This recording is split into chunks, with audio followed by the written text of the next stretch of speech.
Muitas pessoas têm dúvidas de como será o final dos tempos. Por isso, eu vou te mostrar, baseado na Bíblia, os principais acontecimentos do antes e depois da volta de Jesus. O profeta Daniel afirma que em determinado momento da história surgirá um homem muito poderoso e inteligente. Daniel, capítulo 8, versículo 23. E Ezequiel, capítulo 28, versículo 3. Que virá de um cargo político muito importante. Daniel, capítulo 11, versículo 21. E capítulo 8, versículo 25. E conquistará a confiança de muitos. Este homem será aquele que as Escrituras dizem ser o Anticristo.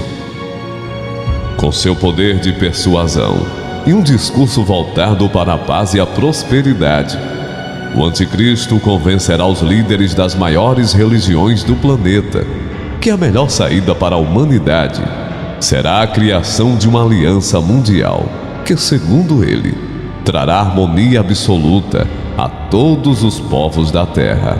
Daniel capítulo 9, versículo 27. E quando esse tratado de paz for assinado, algo sobrenatural acontecerá: o arrebatamento. As pessoas estarão vivendo suas vidas tranquilamente, quando de repente, os jornais darão a seguinte notícia: milhares de pessoas desapareceram misteriosamente ao redor do mundo. Ainda não se sabe como sumiram. Restaram apenas as suas roupas. As mães estão desesperadas, porque todas as suas crianças pequenas e recém-nascidas foram levadas. O que está acontecendo? Muitos voos foram cancelados por causa dos acidentes onde aeronaves simplesmente caíram do céu.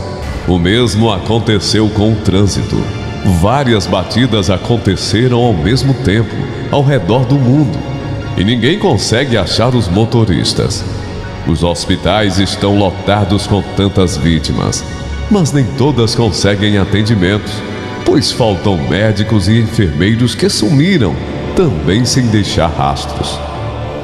O apóstolo Paulo fala sobre esse arrebatamento da Igreja de Cristo em sua primeira carta aos Tessalonicenses.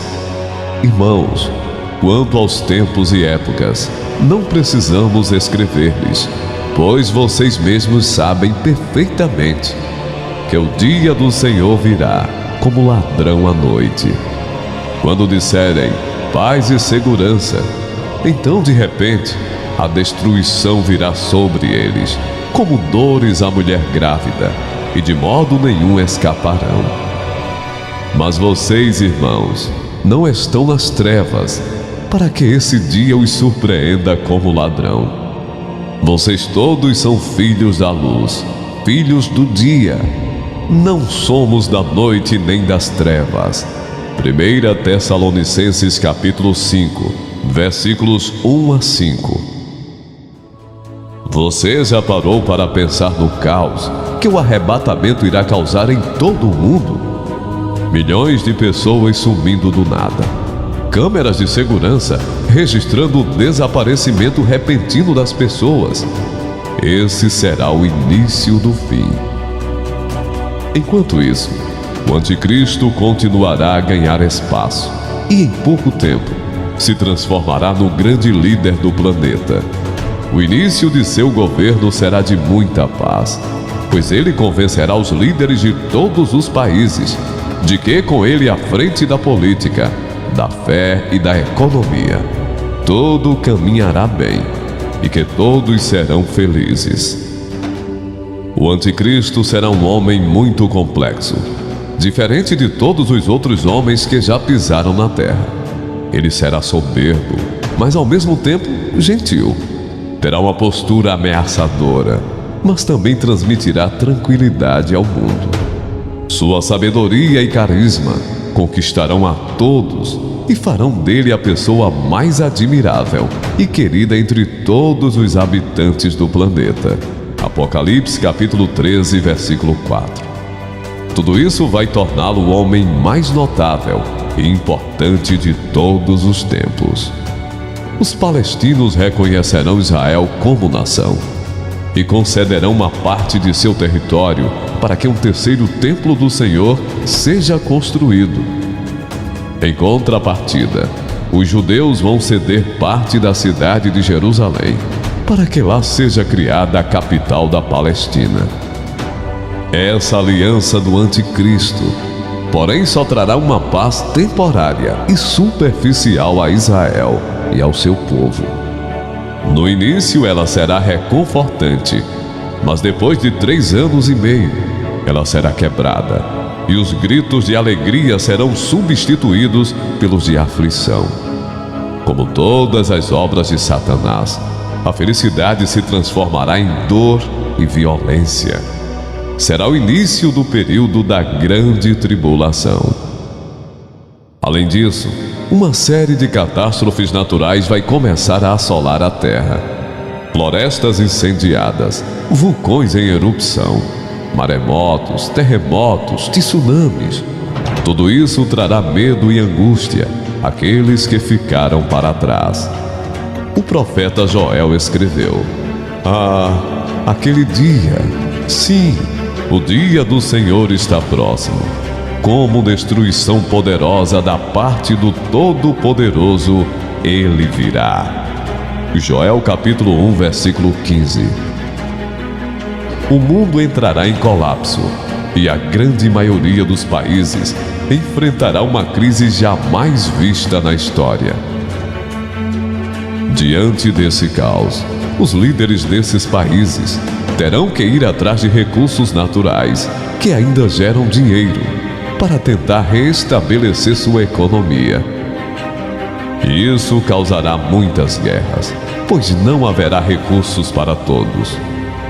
É claro que ninguém estará em boa situação nesse momento, mas algumas grandes potências mundiais se sairão melhor nessa batalha.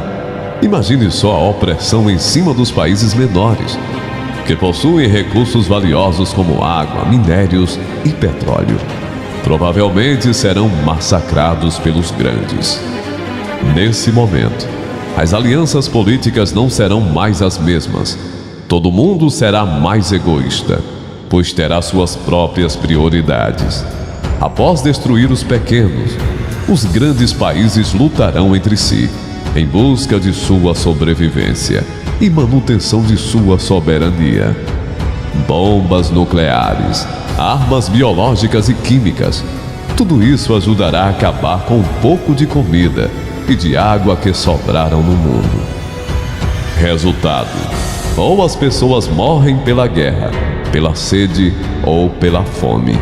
Isaías capítulo 24, versículo 20 e 21. O último cavaleiro do Apocalipse, a morte, reduzirá a população mundial de forma drástica, e os sobreviventes vão se tornar refugiados, migrando de um lado para outro, tentando escapar do foco dos conflitos entre as poderosas nações. O anticristo ficará ainda mais poderoso e, aparentemente, ninguém será forte o suficiente para lutar contra ele. Sua prepotência será tão grande que ele desafiará o próprio Jesus, que voltará à terra cheio da glória de Deus e o derrotará naquele que será chamado de Batalha do Armagedon. Apocalipse capítulo 16, versículos 16 a 21. Em seguida, Cristo aprisionará Satanás por 1000 anos. Esse será o tempo de paz e descanso para as pessoas que restaram no planeta. É nesse momento que aqueles que foram mortos pelo anticristo, por causa de sua fidelidade ao Senhor, serão ressuscitados. Em Apocalipse 20 está escrito assim: Vi as almas dos que foram decapitados por causa do testemunho de Jesus e da palavra de Deus.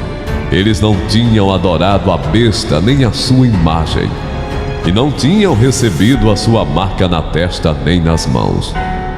Eles ressuscitaram e reinaram com Cristo durante 1000 anos.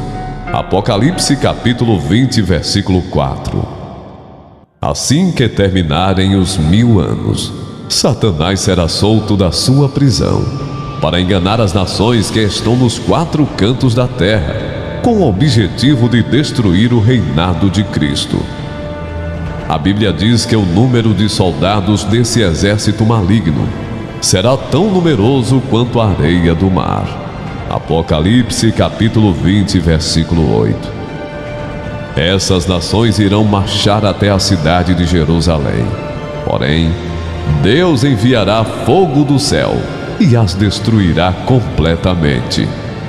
Satanás então será lançado no lago de fogo que arde com enxofre, onde já tinham sido mandados a besta e o anticristo. Eles serão atormentados dia e noite para todo sempre. Apocalipse capítulo 20, versículo 10. Deus surgirá do seu trono e todos ficarão diante dele. O livro da vida, enfim, será aberto, e essas pessoas, tanto as vivas quanto as que já haviam morrido, serão julgadas de acordo com o que fizeram durante a sua vida. Apocalipse capítulo 20, versículo 15. Surgirão então um novo céu e uma nova terra, um mundo novo depois do caos total, uma terra onde os novos habitantes terão uma vida eterna de paz e alegria, uma terra onde Deus se faz presente entre eles e todos vivem juntos no mesmo local. Um lugar onde não existe tristeza, dor ou sofrimento. Não haverá mais luto, pois a morte já não existirá.